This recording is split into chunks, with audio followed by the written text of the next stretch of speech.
Hi, everyone. I'm Jamie Poisson.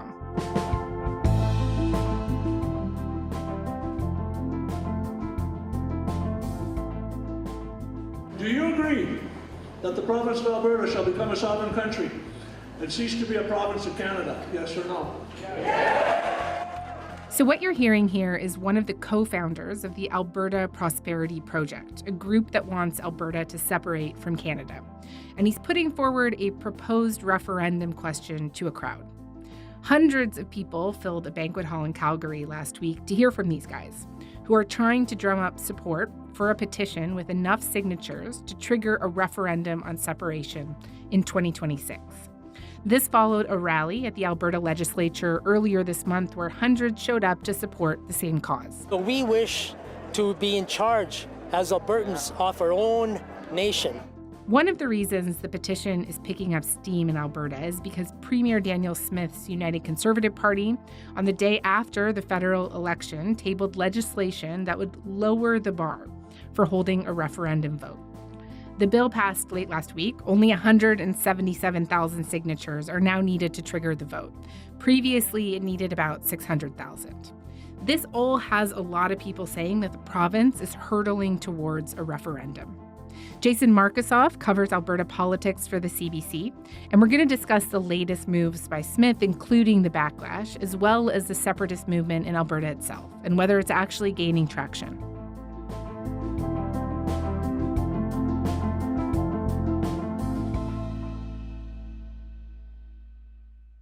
Jason, great to have you. Hey, pal. That bill that I just mentioned, it was tabled the day after the federal election. And just tell me about the timing.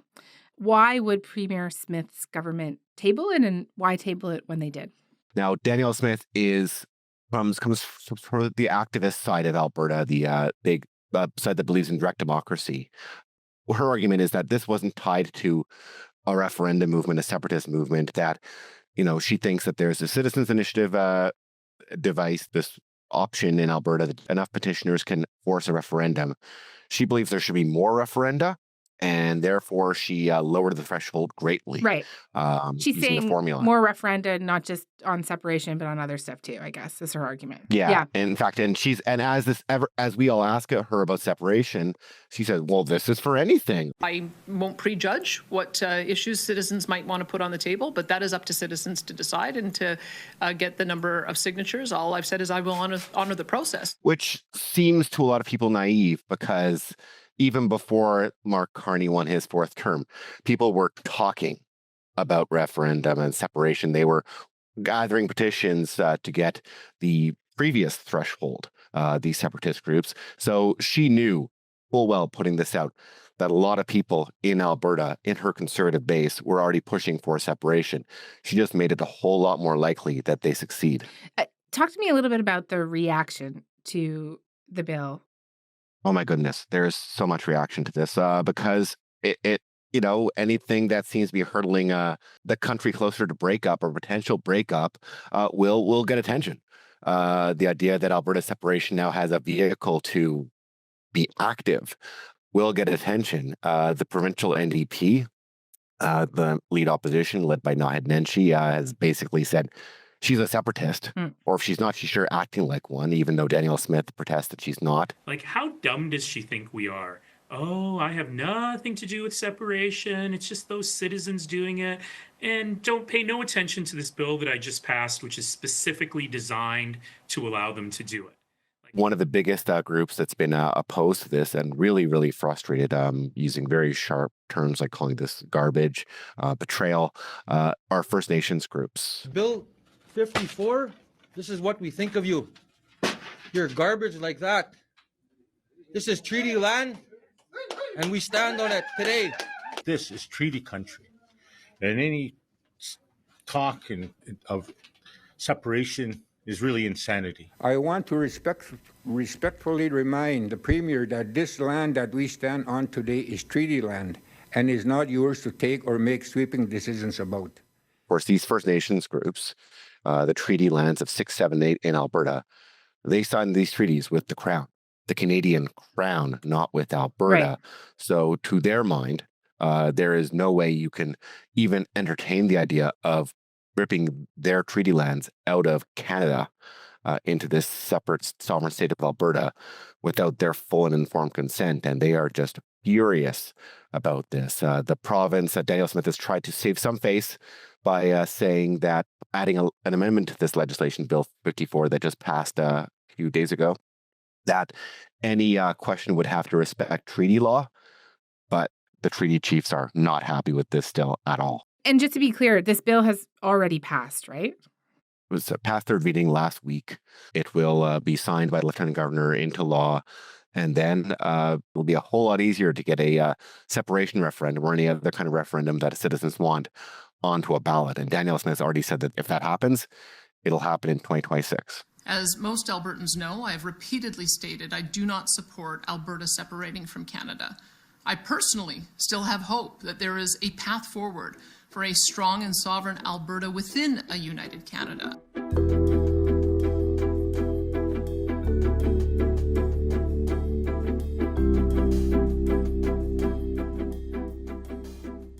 Let's dig into the timing a little bit more. So, as I mentioned, it was tabled the day after the federal election.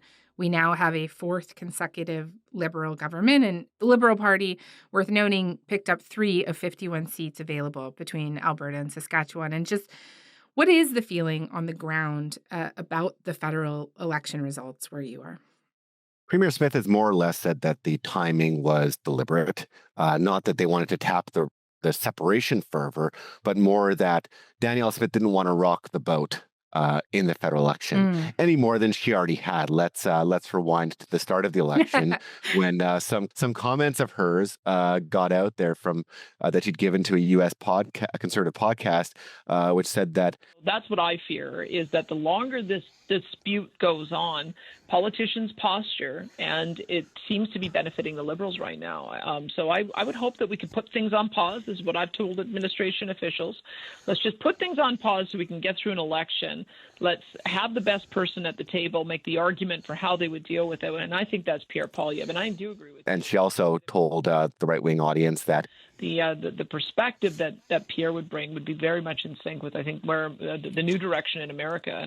That did not help the conservative cause. In fact, Danielle Smith wound up leaving the province, going to on a mission to South Korea and Japan for a bit of it.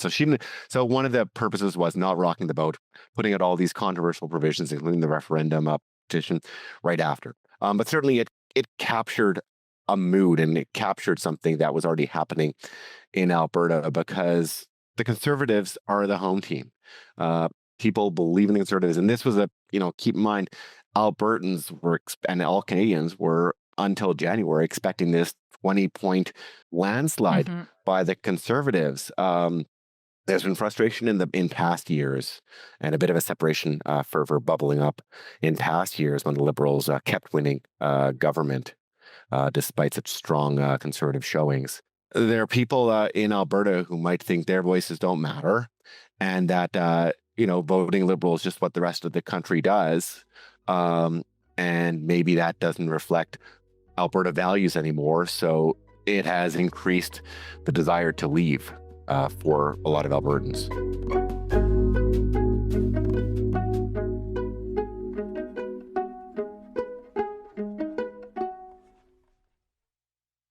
I just want to ask you about, the evolution of the separatist movement in Alberta, right?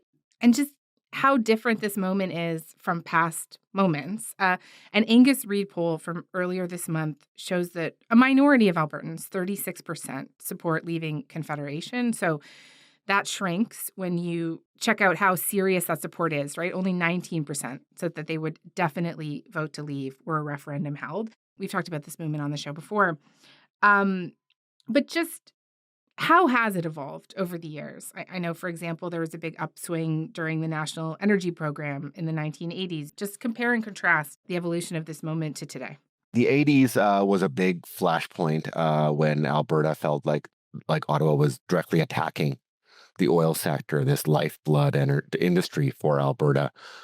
a small party called the Western Canada Concept that actually started running candidates, and they won a by-election, a provincial by-election in the riding of Old Stidsbury back in '82.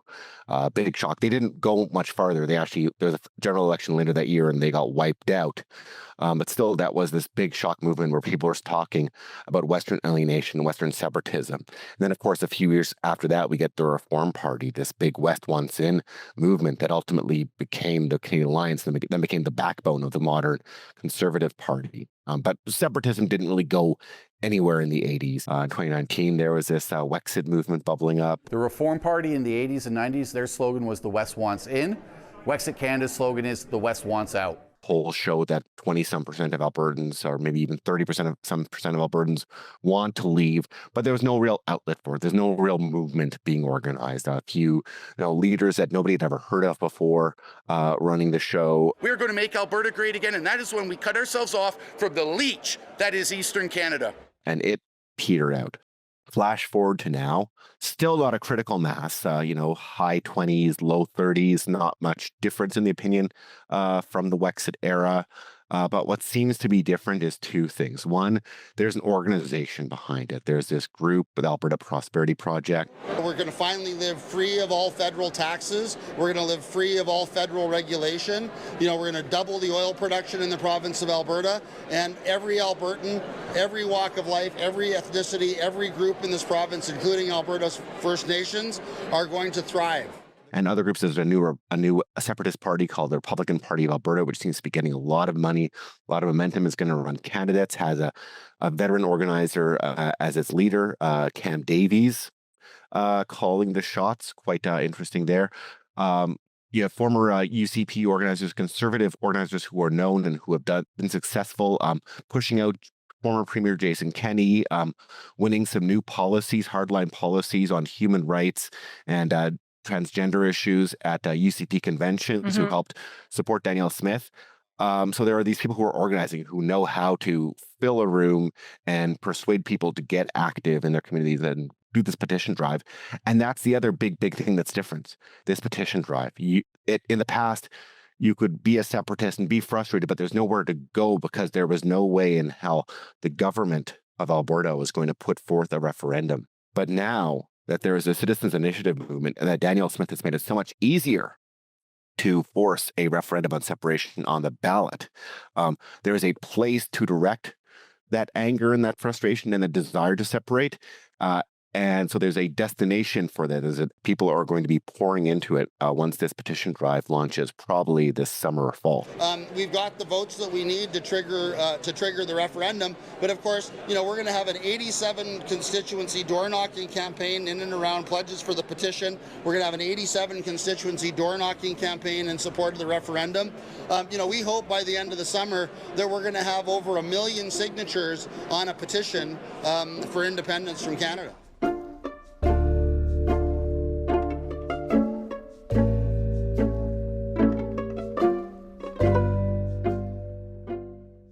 And I wonder if you could also help me understand Danielle Smith's place in all this, right?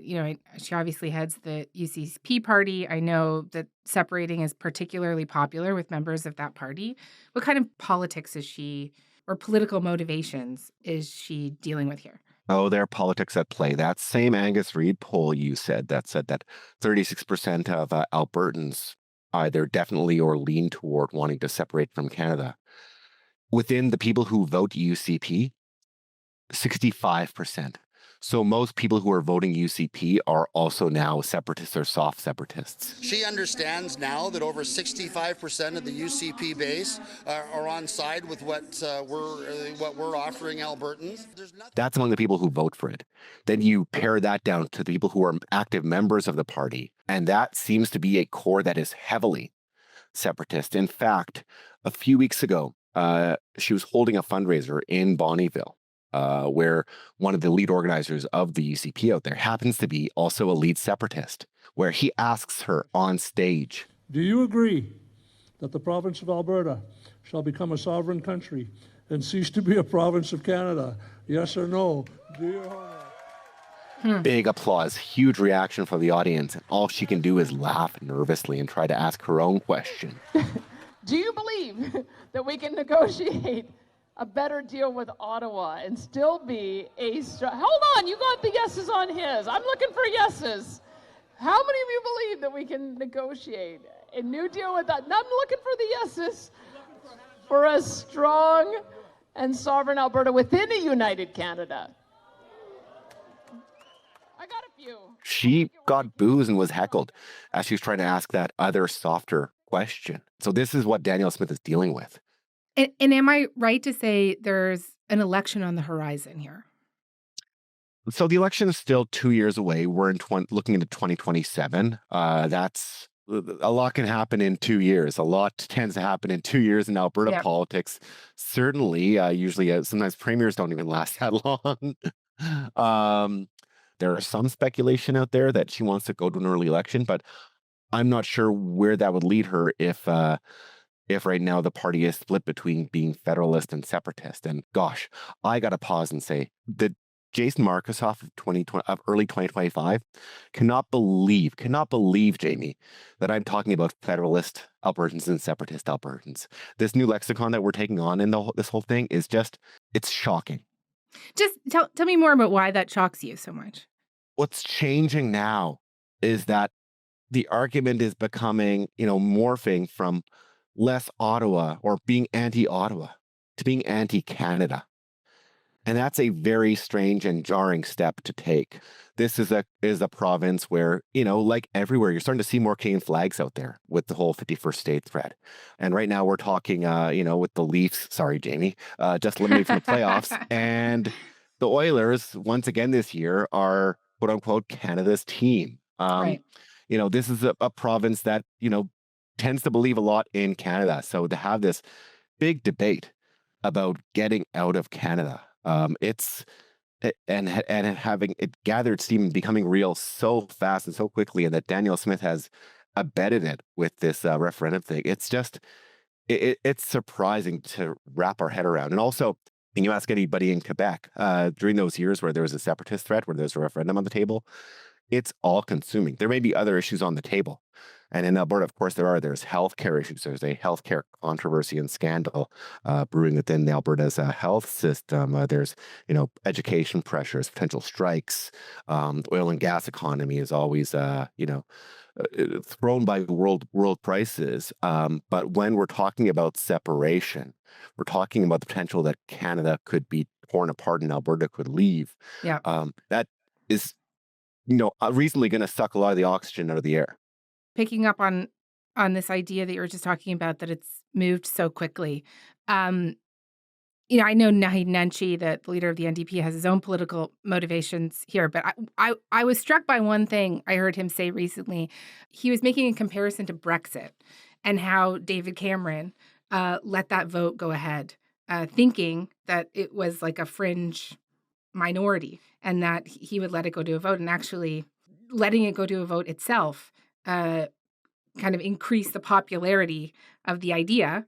And then, of course, the UK voted to separate from the EU. So, I mean, it just was an interesting parallel that I thought that he brought up. David Cameron didn't expect the Brexit movement to win. The Brexiteers sometimes didn't. But they wound up making the better, rosier, bigger arguments.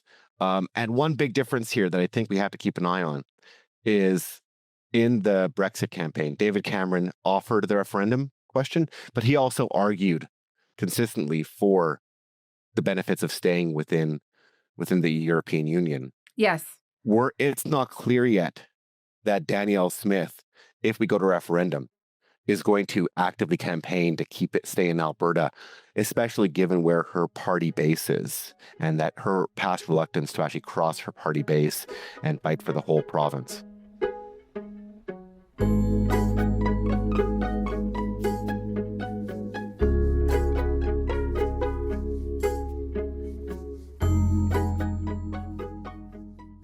So you mentioned Quebec before. Obviously, that is the only other time the question of leaving the country has actually made it to a referendum, Quebec in 1995.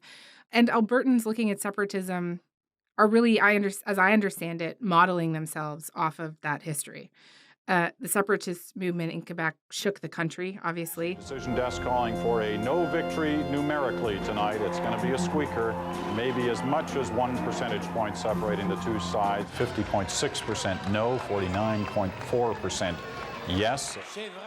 I know you've been thinking about the lessons that it could offer Alberta in this present moment, and what are they? Well, a lot of people are talking first about the cautionary tale, the economic cautionary tale. I mean, this is ironic that a lot of the argument for separation is economic, that Ottawa, with its climate regulations and energy policies, is kind of putting its thumb on Alberta. And without the federal regulations, without the yoke of Ottawa, Alberta could be so much more prosperous. We're wealthier per capita. We would be able to drill, baby, drill, pipelines everywhere. This is the future that the separatists are selling, that will be so much more economically stronger without Ottawa, holding us back, goes the argument. Quebec suffered greatly because of its separatist movement. The uncertainty that it brought. People want to invest in a province, in a part of Canada, if they didn't know what its future was going to be, if it was going to be in Canada or be out on its own, this unique, country with cut off from most of the rest of the world, bracketed by Canada. The same thing in Alberta. A lot of economic and business experts are worried that this is going to sap investment at a time when Alberta needs investment to renew its oil patch, to diversify its economy. In fact, ATCO, which is this large company based in Calgary, this large energy and pipeline company, has said that they've had Japanese and South Korean clients saying, we're not sure how we can invest until you figured out what kind of, what Alberta is. Why would we sink money into here? So there is that real big cloud. And, before the separatist movement, Montreal was the bigger economic center than Toronto. That changed rapidly when financial institutions and major companies left Montreal for the safer harbor of within English Canada. If it goes far down that road where separatism becomes a real ballot question and a real option, there could be a huge chill on the financial and business and economic and investment sectors within Alberta.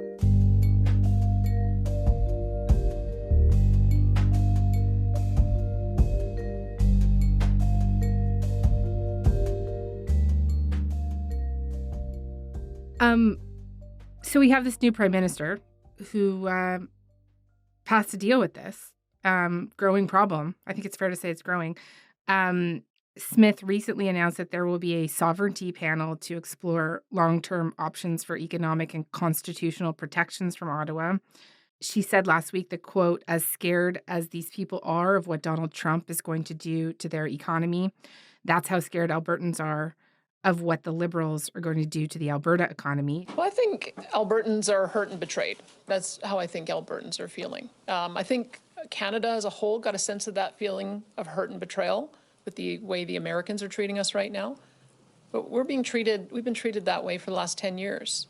Treated like we should be just shut up and just be satisfied with whatever the central government decides to do, regardless of whether it's constitutional or not. I think that's what you were. She's also demanding a bunch of things from the Liberal government. She's talked about them.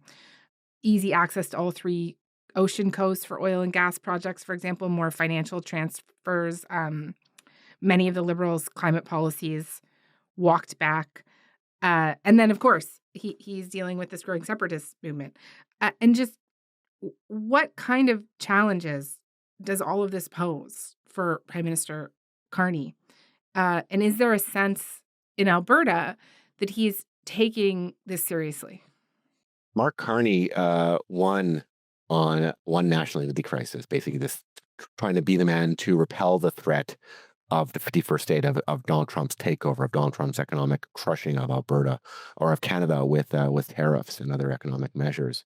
And now he finds that seems like it's been managed better with his meeting of Trump. But now there's this other big national unity crisis with this Western separatist front. It's a challenge. I mean, it's a challenge that no prime minister has faced since Chrétien in 95, having a potential referendum question, and this to test a new prime minister.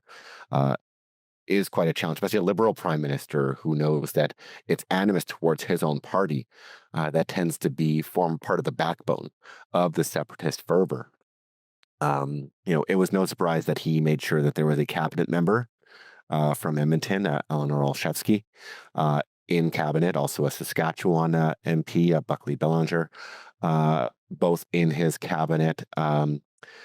He has promised to make Canada an energy superpower. He has talked about pipelines in a much more open way, talked about walking back or modifying some of the Trudeau government's climate policies in the name of build, baby, build, and having more economic power within our country, more interprovincial connections for both energy and other trade. So he is speaking a language that, is more amenable to what Alberta has been talking about. Will it be enough? Danielle Smith has really set the bar high. She is calling for the moon, and it'll be interesting to see if she can accept partial wins as wins. And there was an indication this past week of why that might not be the case. When you look at how she responded to cabinet, she didn't respond to the fact that there was an Albertan in cabinet. She didn't respond to the fact that the new energy minister, Tim Hodgson, who's an investment banker with capital investment experience, also used to be on the board of Meg Energy, a major oil sands company. The oil sands sector, the energy sector, is through the roof. Happy about Tim Hodgson. Yeah. She didn't talk about those. She only talked about Julie DeBruzen, who is the new environment minister, who hasn't spoken yet, but has had some background supportive of carbon tax and the ban on single-use plastics. And she's already slamming this environment minister who hasn't talked publicly yet as Guilbeault 2.0. Ignoring all the potential positives for Alberta from Ottawa, but only focusing on the negatives. So which raised the question, if she's trying to tamp down separatism by getting some wins off Ottawa, is she going to take partial wins as wins, or is she just going to keep criticizing and keep on anteing up with frustration against Ottawa and anti-Ottawa fervor? What's that going to do to the separatist movement? Jason, I could ask you about this for the next several hours. You're such a well. I only have 3 hours. Sorry. But I feel like I have to wrap this up. So let me do it here with the implications that this could have for Conservative leader Pierre Poilievre.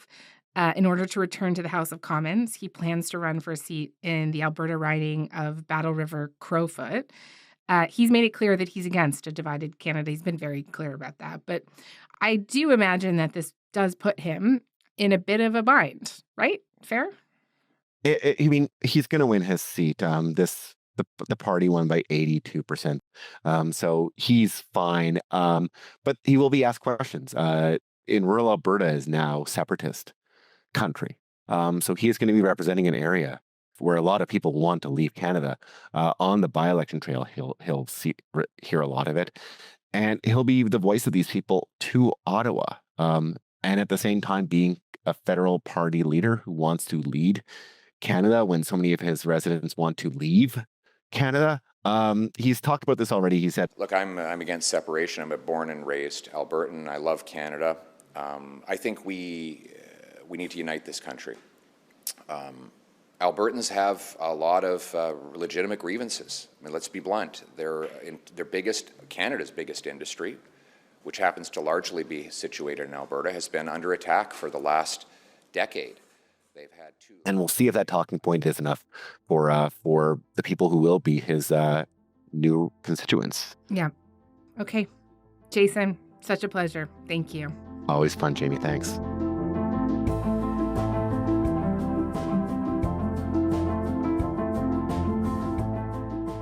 All right. That is all for today. I'm Jamie Poisson. Thanks so much for listening. Talk to you tomorrow.